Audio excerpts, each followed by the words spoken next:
다 같이 사도신경으로 우리의 신앙을 고백하시겠습니다. 나는 전능하신 아버지 하나님, 천지의 창조주를 믿습니다. 나는 그의 유일하신 아들, 우리 주 예수 그리스도를 믿습니다. 그는 성령으로 잉태되어 동정녀 마리아에게서 나시고 본디오 빌라도에게 고난을 받아 십자가에 못 박혀 죽으시고 장사된 지 사흘 만에 죽은 자 가운데서 다시 살아나셨으며 하늘에 오르시어 전능하신 아버지 하나님 우편에 앉아 계시다가 거기로부터 살아있는 자와 죽은 자를 심판하러 오십니다. 나는 성령을 믿으며 거룩한 공교회와 성도의 교제와 죄를 용서받는 것과 몸의 부활과 영생을 믿습니다. 아멘.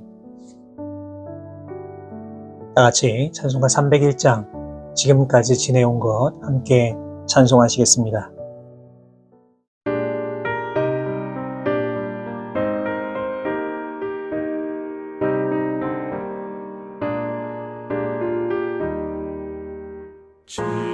지금까지 지내온 것 주의 크신 은혜라.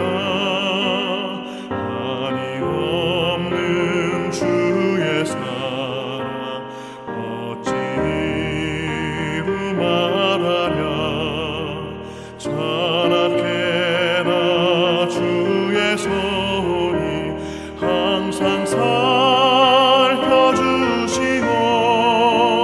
모든 일을 주 안에서 형통하게 하시네. 몸도 맘도 연약하나 새 힘 받아 살았네. 물붓듯이 부으시는 주의 은혜 족하다. 사랑 없는 거리에 나 험한 산길에 갈 때 주의 손을 굳게 잡고 찬송하며 가리라.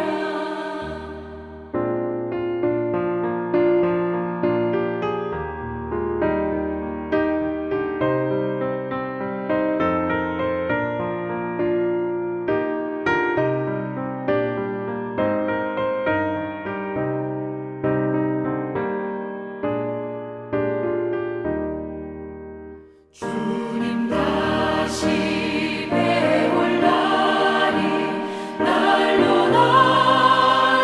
다가와. 무거운 짐 주께 맡겨 벗을 날도 멀잖네. 나를 위해 예비하신 고향 집에 돌아가 아버지의 품 안에서 영원토록 살리라.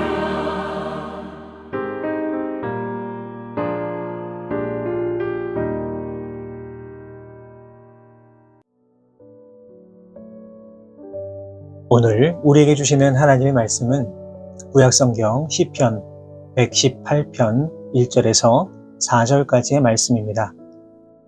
시편 118편 1절에서 4절까지의 말씀을 제가 받들어 봉독하겠습니다. 여호와께 감사하라. 그는 선하시며 그의 인자하심이 영원하미로다. 이제 이스라엘은 말하기를 그의 인자하심이 영원하다 할지로다.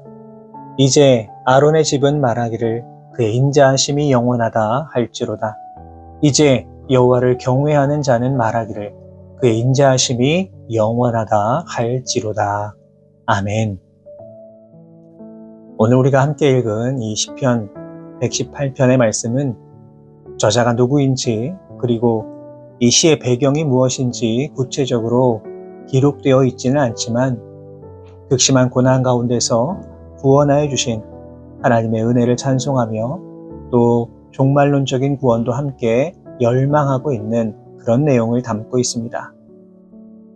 본문 1절은 여호와께 감사하라 그는 선하시며 그의 인자하심이 영원함이로다 기록되어 있습니다.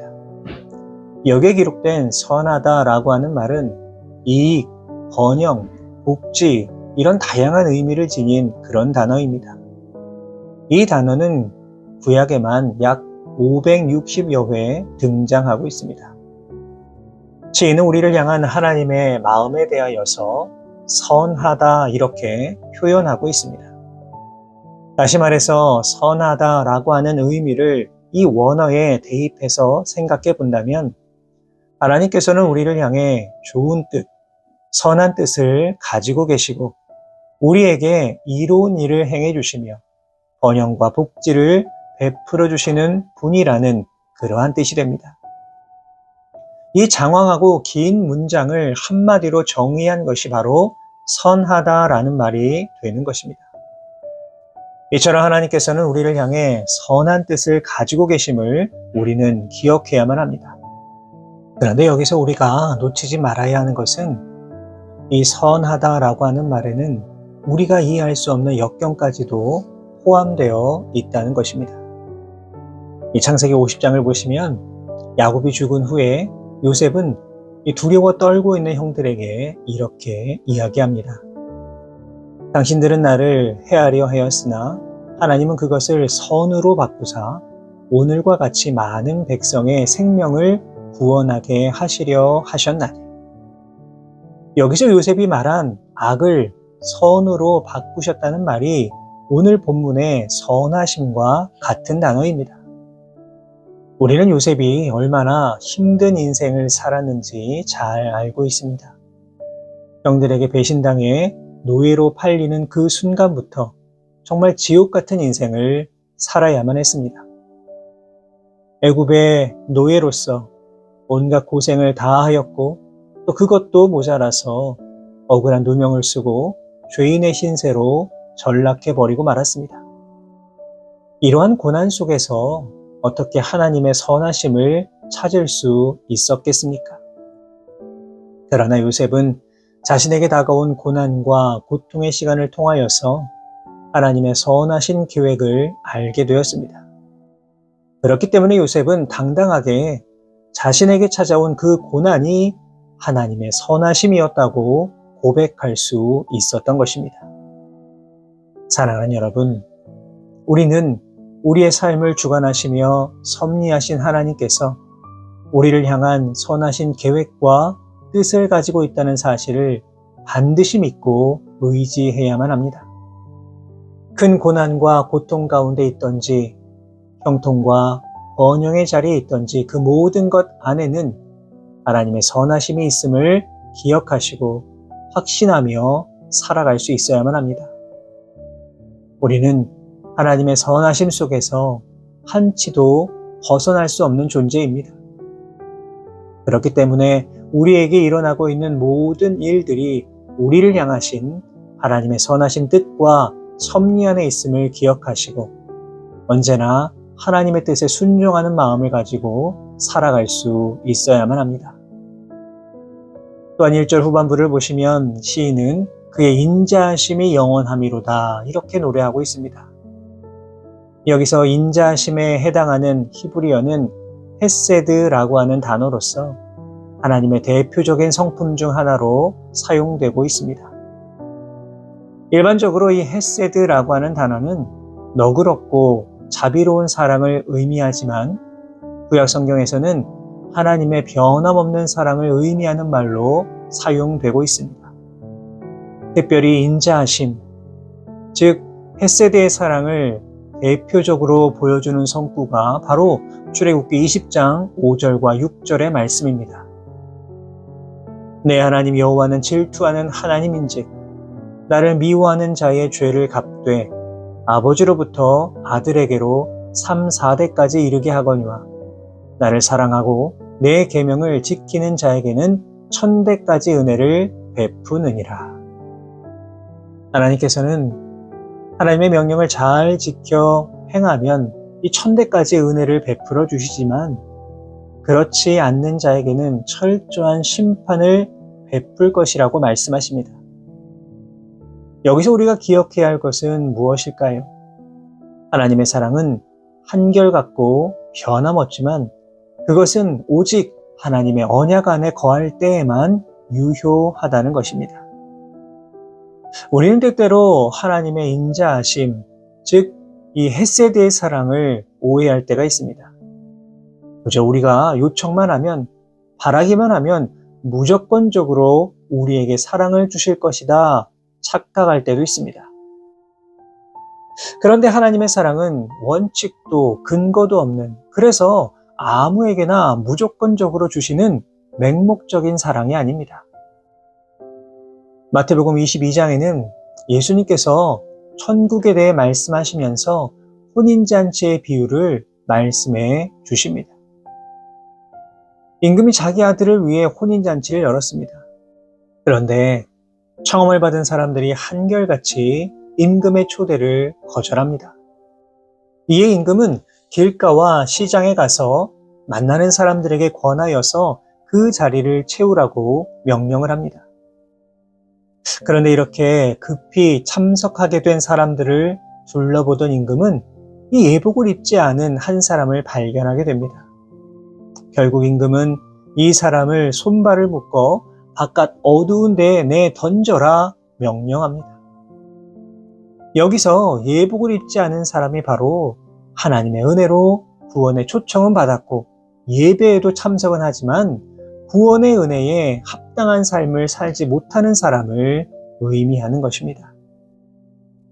이처럼 하나님의 인자한 사랑에도 불구하고 하나님의 뜻에 합당하지 않게 살아가는 자들에게는 분명한 차별이 있고 하나님의 사랑을 받아 누릴 수 없음을 기억해야만 합니다. 그렇기 때문에 우리는 오늘 하루 이 세상을 살아갈 때에 하나님 말씀에 순종하며 살아가기 위해 노력해야만 하는 것입니다. 바라기는 언제나 하나님의 그 인자한 사랑 속에 거하심으로 말미암아 하나님의 크고 위대한 뜻을 날마다 삶 가운데 이루며 살아가시는 우리 모든 성도 여러분들 되시기를 주님의 이름으로 축복합니다. 이어지는 본문 2절부터 4절의 말씀을 보시면 시인은 이스라엘, 아론의 집, 그리고 여호와를 경외하는 자에게 하나님의 인자하심이 영원하다 찬양할 것을 촉구하고 있습니다. 가장 먼저 나오는 이스라엘은 하나님께서 자신의 백성으로 친히 선택하시고 그들과 언약을 맺으시고 구원을 베풀어 주신 이들을 의미합니다. 아론의 집은 하나님의 백성들 가운데서도 특별히 선택되어서 하나님을 섬기는 사람들, 제사를 주관하는 이들을 의미합니다.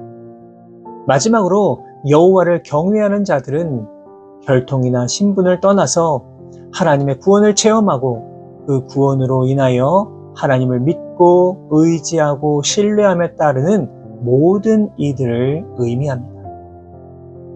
시인은 바로 이 모든 이들이 하나님께 감사하며 하나님께 찬양을 올려 드려야 함을 강조하고 있는 겁니다. 무엇보다 이것은 영원까지 계속되어야 한다, 이렇게 노래하고 있습니다. 우리가 기억해야 하는 것은 시인의 이러한 외침은 시대와 장소를 막론하고 동일하게 다 유효하다는 것입니다. 하나님의 택함을 받은 거룩한 백성이라면, 또한 하나님의 거룩한 직분을 받은 자들이라면, 그리고 하나님의 은혜와 사랑을 경험하면서 하나님을 경외하며 살아가는 사람들이라면 마땅히 하나님을 찬양하는 인생을 살아가야만 합니다. 우리가 하나님을 영원히 찬양하며 살아가야 하는 이유가 무엇입니까? 그것은 바로 이 세상 수많은 사람들 가운데서 우리를 선택하여 주신 너무나도 감격적인 은혜를 받아 누리고 있기 때문입니다. 죄로 인하여서 죽을 수밖에 없는 우리들, 버림받아 마땅하며 지옥에 갈 수밖에 없는 우리를 긍휼히 여겨주시고 놀라운 대속의 은혜로 우리를 택하여 주셨기 때문에 우리는 영원토록 주님만을 찬양하며 살아가야 하는 것입니다. 사랑하는 여러분, 하나님은 지금도 우리를 구별되고 선택된 백성으로 삼아주시고 우리를 선한 길로 인도해 주시고 이 세상 가운데서 왕 같은 제사장의 역할을 감당하도록 인도해 주셨습니다. 또한 기도함을 통해 응답도 누릴 수 있도록 해주셨습니다. 무엇보다 이러한 하나님의 은혜와 사랑은 일시적인 것이 아니라 한시적인 것이 아니라 나를 향한 하나님의 은혜와 사랑과 돌보심은 영원 무궁토록 계속될 것입니다. 이 시간 바로 내가 하나님께 택함을 받은 인생, 거룩한 직분을 받은 인생, 하나님의 사랑을 지속적으로 받아 누리는 인생 되었음을 기억하십시오. 그리하여서 일평생 주님 안에 살아가시고 무엇보다 나에게 허락하신 그 귀한 은혜와 사랑을 기억하여서 언제나 그 인자하심이 영원함이로다 찬양하며 나아가시는 우리 모든 성도 여러분의 귀한 삶의 모습 되실 수 있기를 주님의 이름으로 축원합니다. 기도하겠습니다. 사랑의 하나님 감사합니다. 오늘도 우리에게 귀하고 복된 새날 허락하여 주시고 말씀을 통하여서 우리의 연약한 믿음을 다시금 되돌아볼 수 있도록 인도하여 주시니 감사를 드립니다. 간절히 바라옵고 원하오니 오늘 우리에게 주신 말씀 잘 기억하여서 오늘 본문의 시인처럼 언제나 여호와 하나님께 감사하며 하나님의 선하심과 인자하심을 영원히 찬양하며 나아갈 수 있는 귀하고 복된 삶의 모습 되게 하여 주옵소서. 무엇보다 나의 삶 속에서 선하신 하나님의 뜻이 담겨 있음을 기억하게 하시고 어렵고 힘든 일이 있어도 그 안에서 하나님의 뜻과 섭리를 발견하게 하시며 하나님의 계획과 역사 가운데 더욱더 순종할 수 있는 우리 모두가 되게 하여 주옵소서. 무엇보다 이 세상 수많은 사람들 가운데 나를 선택하여 주시고 선별하여 주신 그 은혜를 기억하게 하시고 이를 통하여서 오직 하나님만 찬양하며 하나님만 높이는 귀하고 복된 삶을 살아갈 수 있는 우리 모두가 되게 하여 주옵소서. 이 모든 말씀 우리 주님 예수 그리스도의 이름으로 기도하옵나이다. 아멘.